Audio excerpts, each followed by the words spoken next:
চরিলাম বিধানসভা বিশ্বনাথগঞ্জ বাস্তালে বিশিনে নাথং হাতিও Tripura মথানি party office কতাল ফিয়गिरजाखा आरो फियगिरनो एंगे मानजाखा MDC Umashankar Debbarma बिनि लगी तंग बिश्रामगंज सब जुनाल चेयरमैन सुरन देब्रमा बुद्ध देब्रमा तै YTF TWF नि आदंरक विधानसभा केन्द्रनि बास्तली बिसिनि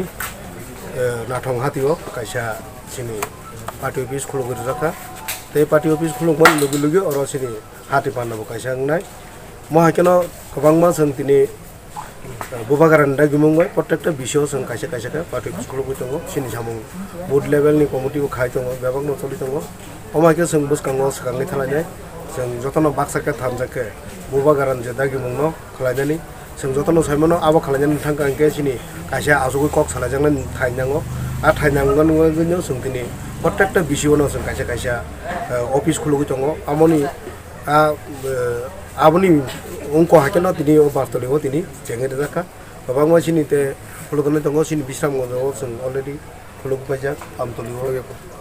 खुलुगेखौ खुलुंनाय अलरेडि पाइजाक अलमोस्ट पाइजाक अमाके जों गोबां बिषयफोरनाय ते बोसकांनि जे बुबागारा सामने 2023 नि जे सभा जरा जों अमाकेनो लागातार प्रग्राम खालाय थांनाय একতা এবং বৌদ্ধ মুসলিম এবং ত্রিপুরা বিশেষ করে এমডিসি এরিয়াতে জীবিত থাকার জন্য আমাদের আলাদা রাজ্য না হলে আমাদের গ্যাটাতি বলেন আমাদের দরকার। আজ দেশে ডিমান্ডটা আমরা মহারাজার নেতৃত্বে সারা ত্রিপুরা রাজ্য প্রায় 14 লক্ষ ত্রিপুরা এবং মুসলিম ঢাকা কাছাকাছি হয়ে গেছে। তো আপনারা সবাই জানেন ভারতবর্ষে আজকে 11 বছর কাছাকাছি হয়ে গেছে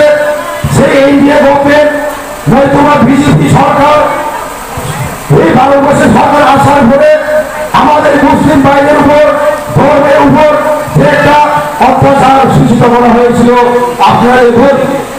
আজকে সোশ্যাল মিডিয়া যে কোনো নিউজ পড়লে আমরা দেখা যায় আজকে আমাদের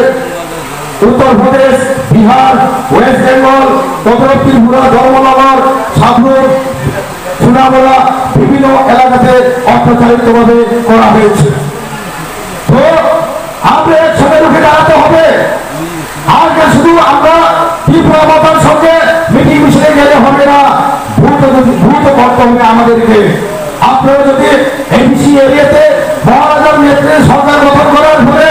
আমাদের সুরক্ষারা কিভাবে আজকে সুরক্ষিতভাবে থাকতে পারছে আপনারা সবাই জানেন। গত বছরে আমাদের রাজ্যে যে একটা ষড়যন্ত্র একটা অনুষ্ঠিত করা হয়েছিল বাংলাদেশের সে একটা দুর্গা পূজা বাংলার কারণে আমাদের এখানে সারা ত্রিপুরা রাজ্যে বিভিন্ন মসজিদ মুসলিম ভাইদের মসজিদেও ভাঙে দেওয়া হবে ছেড়ে দিতে বলা হয়েছিল। তখন কেউ একজনে উঠে দাঁড়াননি, না মানিক সরকার, না সুদীপ ভাই বর্মন, নাকি আশিস শাহ কেউ বলছেন, না এমসি বর্মা, নাকি বিপ্লবের তখন তো বিপ্লবের মুখ্যমন্ত্রী ছিল,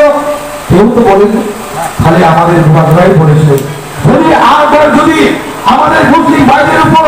অত্যাচার শোষণ যদি করা হয় কেউ তো ত্রিপুরা মথায় এবং বিভাগরা বসে থাকবে না। আমরাও এইভাবে গণতন্ত্রকে আন্দোলন করে রুখতে আমরাও জানেন তখন বিভাগরা বলেছেন। তাই আমি বাংলা ভাষাতে একেবারে আমার মাতৃভাষাতে আমি একটু বলবো।